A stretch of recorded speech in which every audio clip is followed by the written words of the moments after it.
The Electorate of Hesse was a state elevated by Napoleon in 1803 from the Landgraviate of Hesse-Kassel. When the Holy Roman Empire was abolished in 1806, the Prince-Elector of Hesse chose to remain an elector, even though there was no longer an emperor to elect. In 1807, with the Treaties of Tilsit, the area was annexed to the Kingdom of Westphalia, but in 1814 the Congress of Vienna restored the Electorate. The state, consisting of several detached territories to the north of Frankfurt, survived until 1866 with the name of an electorate within the German Confederation. It comprised a total land area of 3,699 square miles, and its population in 1864 was 745,063. History. The Landgraviate of Hesse-Kassel originated in 1567 with the division of the Landgraviate of Hesse between the heirs of Philip I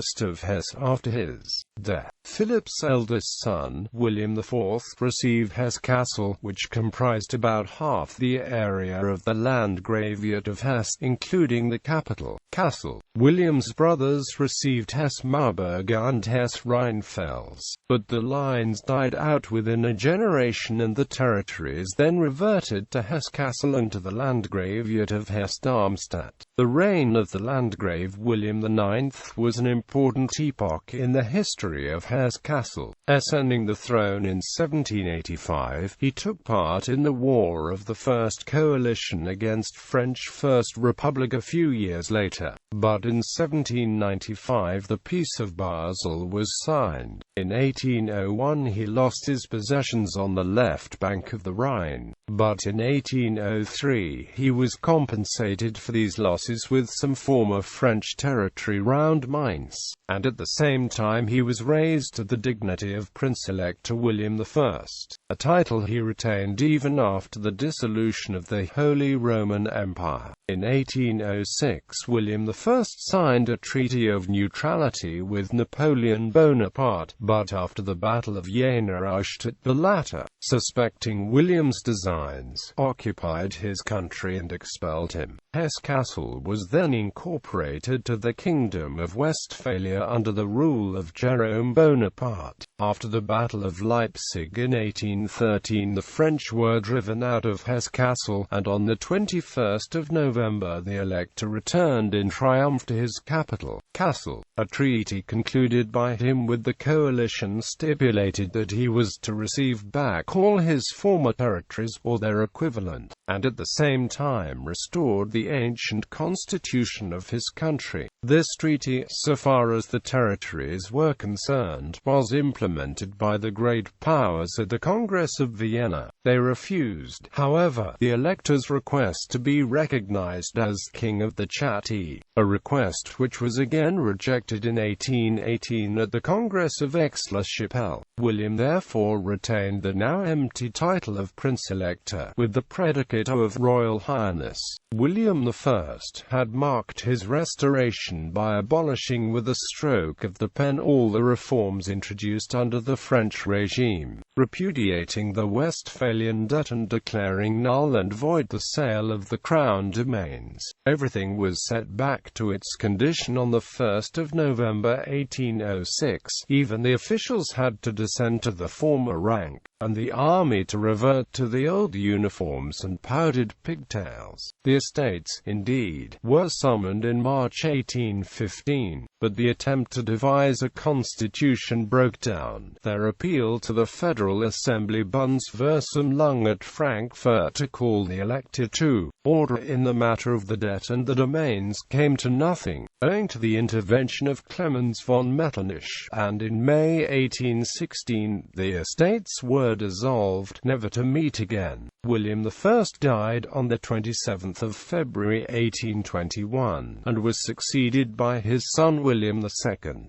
Under him the constitutional crisis in Kassel came to a head. He was arbitrary and avaricious, like his father, and moreover shocked public sentiment by his treatment of his wife, a popular Prussian princess, and his relations with his mistress, one Emily Ortlopp, whom he created Countesses of Reichenbach-Lesnitz and loaded with wealth. The July Revolution in Paris gave the signal for disturbances. William II was forced to summon the Estates, and on 6 January 1831 a constitution on the ordinary liberal basis was signed. The Elector, now retired to Hanau, appointed his son Frederick William regent, and took no further part in public affairs. Frederick William, without his father's coarseness, had a full share of his arbitrary and avaricious temper. Constitutional restrictions were intolerable to him, and the consequent friction with the Diet was aggravated when in 1832, Hans Hassenpflug was placed at the head of the administration. All the efforts of William II and his minister were directed to nullifying the constitutional controls vested in the Diet, and the opposition was fought by manipulating the elections,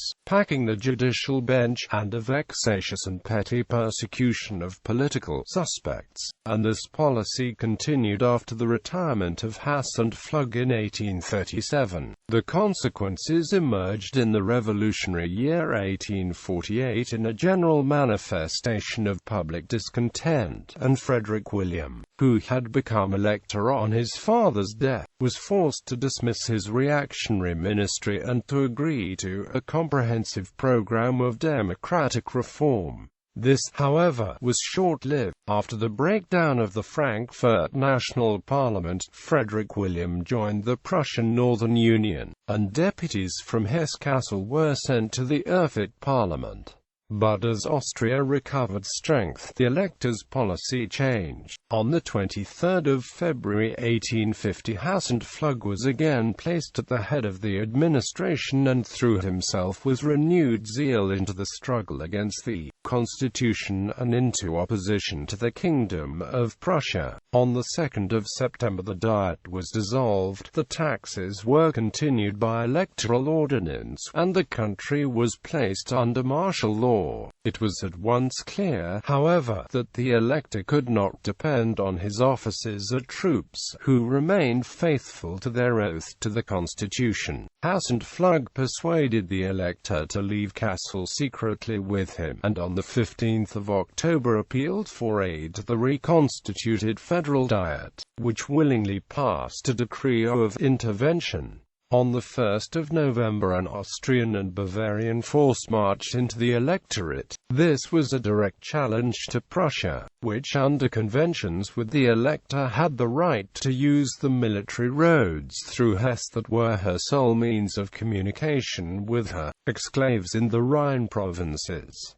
War seemed imminent. Prussian troops also entered the country, and shots were exchanged between the outposts. But Prussia was in no condition to take up the challenge, and a diplomatic contest that followed resulted in the Austrian triumph.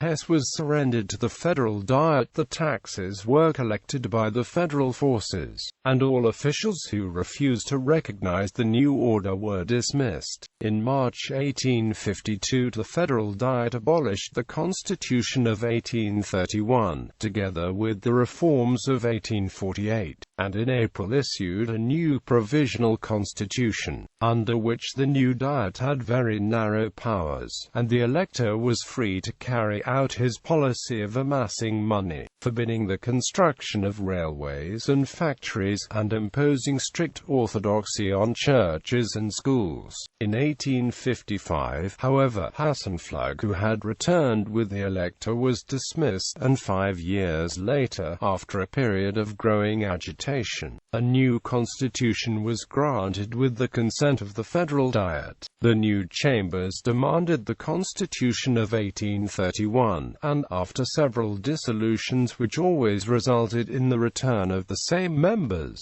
The Federal Diet decided to restore the Constitution of 1831. This had been due to a threat of Prussian occupation, and it needed another such threat to persuade the elector to reassemble the chambers, which he had dismissed at the first sign of opposition, and he revenged himself by refusing to transact any public business. In 1866 the end came. The Elector, Frederick William, full of grievances against Prussia, threw in his lot with Austria. The electorate was at once overrun with Prussian troops. Kassel was occupied, and the elector was taken as a prisoner to Stettin. By the Peace of Prague, Hesse-Kassel was annexed to Prussia. The elector Frederick William had been, by the terms of the Treaty of Cession, guaranteed the entailed property of his house. This was, however, sequestered in 1868 owing to his intrigues against Prussia. Part of the income was paid, however, to the eldest agnate, the Landgrave Frederick, and part, together with certain castles and palaces, was assigned to the also dispossessed Kadetlines of Hesse-Philippsthal and Hesse-Philippsthal-Barchfell.